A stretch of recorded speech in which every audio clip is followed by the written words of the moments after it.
अब रुक कर रहे हैं शाजापुर से आ रही बड़ी खबर की ओर, जहां कृषि उपज मंडी में किसानों ने हंगामा किया है। सोयाबीन का भाव कम होने का विरोध किया है।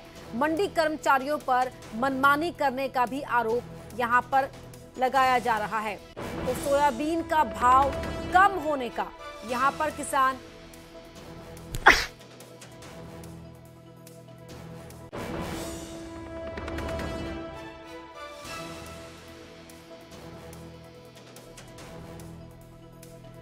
सुनील हंचोरिया हमारे संवाददाता फोन लाइन पर जुड़ रहे हैं। सुनील, किस तरह यहां पर किसानों ने अपना आक्रोश जाहिर किया है? तस्वीरों में साफ पता चल रहा है, लेकिन नाराजगी सोयाबीन की कीमत को लेकर है। क्या हुआ था, जरा बताएं।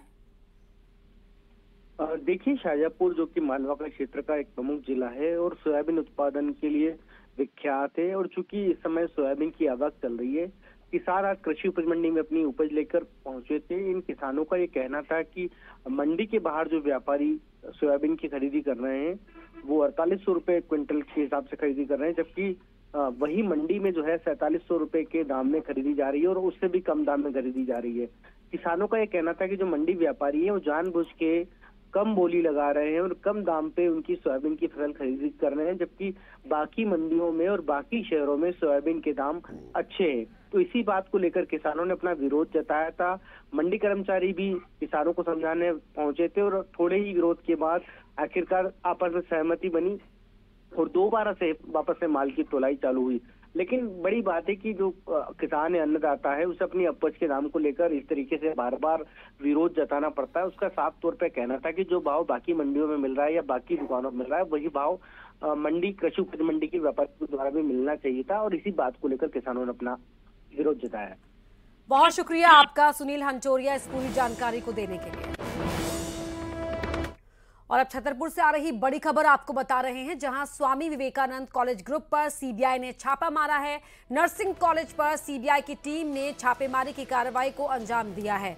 एसवीएन ग्रुप के कॉलेज की टीम जांच कर रही है। चौबे कॉलोनी में ये नर्सिंग कॉलेज है, जहां पर सीबीआई की टीम छापामारी की कार्रवाई को अंजाम देने के लिए पहुंची।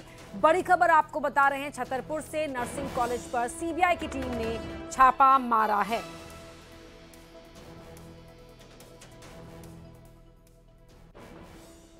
मेरी फर्स्ट ईयर है, 2020 का सेशन है मेरा। और लोगों के कब से पेपर नहीं हुए हैं? काफ़ी टाइम से नहीं हुए, जैसे 2020 वाले बैच के 2021 के नहीं हुए हैं, हम लोगों के अभी नहीं हुए हैं। कौन से कॉलेज में पढ़ते हैं आप?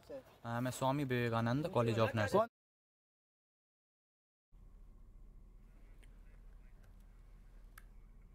नरेंद्र सिंह परमार हमारे सहयोगी फोन लाइन पर जुड़ रहे। नरेंद्र, क्या है पूरी जानकारी? देखिए अपर्णा, ऐसा है, छतरपुर शहर के जो चौबे कॉलोनी में स्वामी विवेकानंद नर्सिंग कॉलेज है, वहां पर आज सीबीआई की टीम ने दबिश दी है। और इस पूरी कार्रवाई में जब इस पूरी कार्रवाई को अंजाम दिया गया तो कॉलेज में हड़कंप की स्थिति देखी गई है। और ऐसा बताया जा रहा है कि एसवीएन ग्रुप जो है, स्वामी विवेकानंद एजुकेशन ग्रुप जो है, उसके समस्त ठिकानों पर एक साथ सीबीआई ने छापामार कार्रवाई की है, जिसमें छतरपुर के चौबे कॉलोनी में जो नर्सिंग कॉलेज है वहां पर भी सीबीआई की टीम पहुंची और वहां पर जो आवाजाही है उसको पूरी तरह से रोक दिया गया है। और सीबीआई की जो टीम है वो बारीकी से जांच कर रही है। हाल फिलहाल अभी तक ये पता नहीं चल सका है कि आखिरकार सीबीआई की टीम यहाँ पर कॉलेज में किस तरह की गड़बड़ी को पकड़ने के लिए या किस तरह की गड़बड़ी की जांच करने के लिए पहुंची हुई है। जी अपर्णा, बहुत शुक्रिया आपका इस पूरी जानकारी के लिए। जबलपुर से अगली बड़ी खबर आपको बता रहे हैं, जहां चोरी के शक में एक महिला के साथ मारपीट की गई। महिला पुलिसकर्मी पर मारपीट के आरोप लगे हैं। चोरी की शिकायत पर मारपीट हुई है। परिवार वालों ने ओमती थाने के बाहर प्रदर्शन किया है। पुलिस अधिकारियों ने जांच का दिया आश्वासन।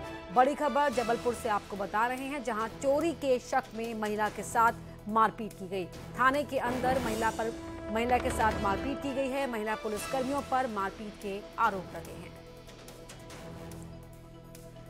पवन पटेल हमारे सहयोगी फोन लाइन पर जुड़ रहे हैं। पवन, क्या हुआ था? महिला को इस कदर बुरी तरह क्यों पीटा गया है? ये पूरा मामला दरअसल एक नेकलेस की चोरी का है। जो पीड़ित महिला है वो एक होटल में काम करती है और करीब 3 दिन पहले वहां पर एक फंक्शन के दौरान एक महिला का कीमती नेकलेस गुम हो गया था। इसके बाद में जब पीड़ित महिला ने पुलिस थाने में शिकायत दर्ज कराई तो जांच के दौरान पता चला कि मंजू वंशकार को वो नेकलेस मिला है, जिसके बाद पुलिस ने उसे थाने बुलाया, उससे पूछताछ की, लेकिन जब महिला ने इनकार किया कि उसके पास कोई भी नेकलेस नहीं है तो पुलिस ने सख्ती से पूछताछ करते हुए एसआई हैं जो सरिता पंच, उन्होंने मारपीट कर दी मंजू के साथ और इस कदर उसकी पिटाई की है कि पूरे शरीर में मारपीट के निशान साफ दिखाई दे रहे हैं। इस घटना के बाद परिजन आक्रोशित हो गए। आधी रात को उन्होंने थाने का घेराव किया, प्रदर्शन किया और महिला जो एसआई है उसके खिलाफ में एफआईआर दर्ज करने की मांग की। देर रात तक हंगामा चला। पुलिस ने फिलहाल लाइन अटैच कर दिया है। आरोपी जिन पर आरोप लगे हैं एसआई पर, उन्हें लाइन अटैच कर दिया और पूरे मामले की जांच शुरू कर दी। बहुत शुक्रिया आपका इस जानकारी के लिए पवन। दिल्ली से बड़ी खबर का रुख कर रहे हैं, जहां दिल्ली में बीजेपी के राष्ट्रीय अध्यक्ष जेपी नड्डा से वीडी शर्मा ने मुलाकात की है। एमपी में जीत के बाद दोनों ही नेताओं की मुलाकात की तस्वीरें सामने आई हैं। बीजेपी की प्रचंड जीत पर अभिनंदन करने पहुंचे थे वीडी शर्मा। केंद्रीय गृह मंत्री से भी मुलाकात की है। चुनावी नतीजे के बाद पहली बार ये तस्वीरें सामने आई है। मध्य प्रदेश में जीत के बाद दोनों ही नेताओं की मुलाकात हुई, जहां मध्य प्रदेश बीजेपी के अध्यक्ष वीडी शर्मा ने बीजेपी के राष्ट्रीय अध्यक्ष जेपी नड्डा से मुलाकात की और साथ ही गृह मंत्री अमित शाह से भी मुलाकात की। चुनाव के नतीजों के बाद पहली बार ये मुलाकात हुई है। ये तस्वीरें आपके टीवी स्क्रीन पर। तो दिल्ली से इस मुलाकात की तस्वीरें जो सामने आई हैं, जो आप देख पा रहे हैं टीवी स्क्रीन पर इस समय, जहां पर वीडी शर्मा ने अमित शाह और जेपी नड्डा दोनों ही बड़े नेताओं से मुलाकात की। बीजेपी की प्रचंड जीत इन चुनावों में हुई और इसी को देखते हुए ये एक औपचारिक मुलाकात मानी जा रही है।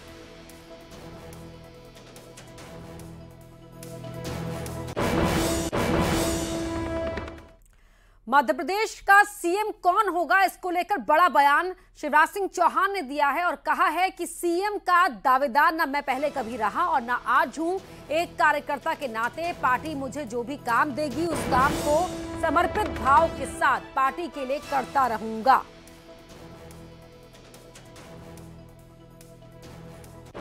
तो सीएम पद पर फैसले से पहले पार्टी ने जब जो काम दिया उस काम को पूरी प्रामाणिकता, ईमानदारी और जितना मुझ में सामर्थ्य था उस सामर्थ्य को झोंक के मैंने वो काम पूरा करने का प्रयास किया है। मैं मुख्यमंत्री का दावेदार ना तो पहले कभी रहा और ना आज हूं। मैं एक कार्यकर्ता के नाते उस काम को समर्पित भाव से अपनी संपूर्ण शक्ति, क्षमता और प्रामाणिकता, ईमानदारी से सदैव करता रहूंगा। मोदी जी हमारे नेता हैं और उनके साथ काम करने में हमने सदैव गर्व का और आनंद का अनुभव किया है। प्रदेश की जनता का एक बार फिर से आभार। तो सीएम शिवराज सिंह चौहान ने एक और बड़ा बयान दिया है और कहा है कि मैं दिल्ली नहीं जा रहा हूं, कल छिंदवाड़ा जाऊंगा, वहां कार्यकर्ताओं से मुलाकात करूंगा। हम यहां की सारी सीटें विधानसभा चुनाव में हारे हैं और लोकसभा की सारी सीट जीतकर पीएम मोदी को 29 कमल के फूलों की माला पहनानी है।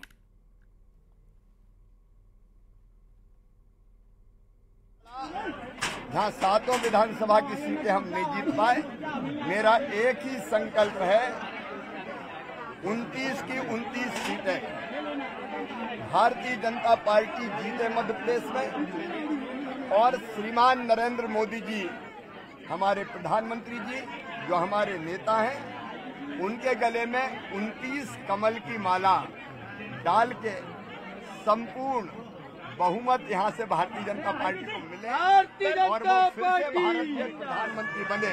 इसलिए 29 की 29 लोकसभा की सीटें जीतना ये हमारा अगला लक्ष्य है।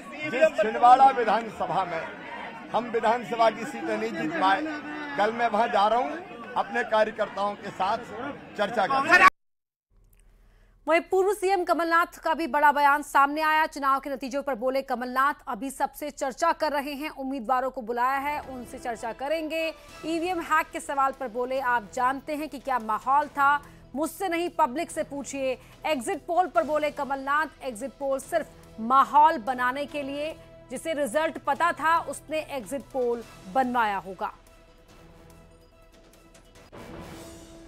देखिए, ये तो आप लोग भी जानते हैं क्या माहौल था, तो मेरे से क्यों पूछ रहे हैं? आप पब्लिक से पूछिए। मुझे अभी कुछ विधायक मिले सुबह, कहते मेरे अपने गांव में मुझे 50 वोट मिले।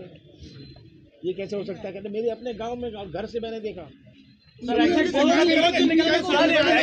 का भी असर हुआ है क्या सर एग्जिट पोल जिस तरीके से सामने आया, क्या आपको लगता है एग्जिट पोल एक रहा है कारण? कई कांग्रेसी लोग बोल रहे हैं एग्जिट पोल तो माहौल बनाने के लिए किया था जी, जिसको परिणाम पहले से पता था जी, उसने एग्जिट पोल का बनाया हुआ जी।